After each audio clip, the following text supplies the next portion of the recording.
Yeah, okay, what we see here is a relatively large chimney field with lots of spires sticking out into the water column.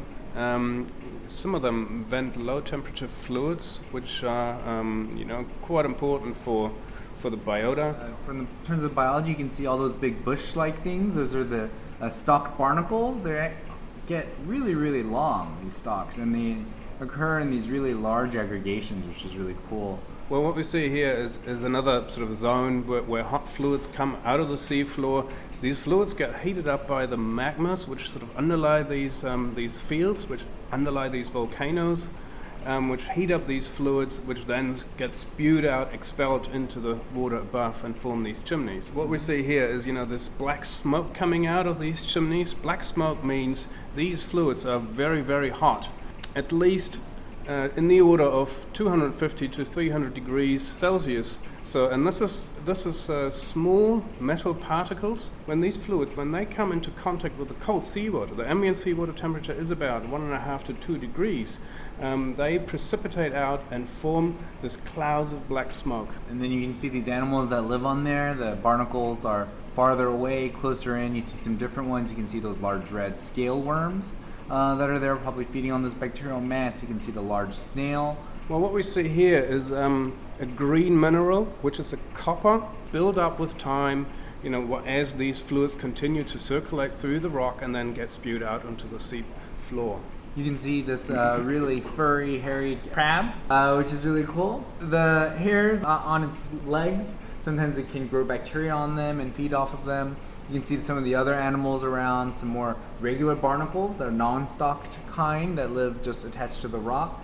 Well, what we see here is we sample one of these chimneys to find out what the geochemical composition is, and also we can have a look at how long have these systems been active and what was the evolution of these systems.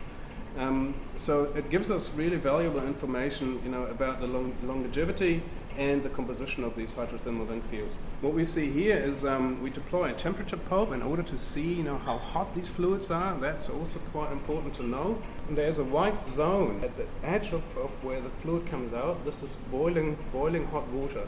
And this means that at these water depths, we're looking at about 2,300 meter water depth. Boiling occurs at about 300 degree Celsius.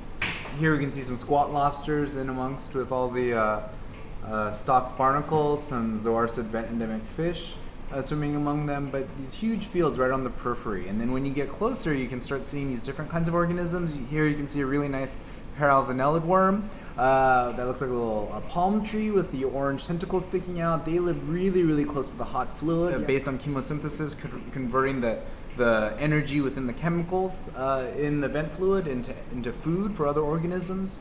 You can see some close-ups of the nice polynodes or the scale worms, and also the mussel that's there. We also see here that the fluids coming out of this chimney where the biota lives on are much cooler.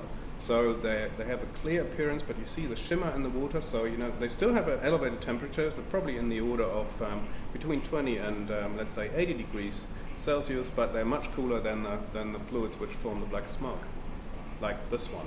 This is an example of a real hot smoker. You see the white flashing where the fluid enters the seawater. This is the boiling temperature. As I said, this is about like at least 320 degrees Celsius. Here we're sampling some of these snails, and there's this clear zonation that you can see with these hydrothermal vents. Some that like to be really close, some that like to be farther away, and even the animals, even the white hairy gastropods and the darker gastropods. These are two different kinds of snails. They live in very distinct zones. This is a really cool zoom of them. You can see some brachyurine crabs and some of that opipele shrimp. You can see other things living on them, a bunch of limpets. And these snails are really quite large. They go anywhere from a golf ball size to almost tennis ball size snail shells. So they're really large organisms.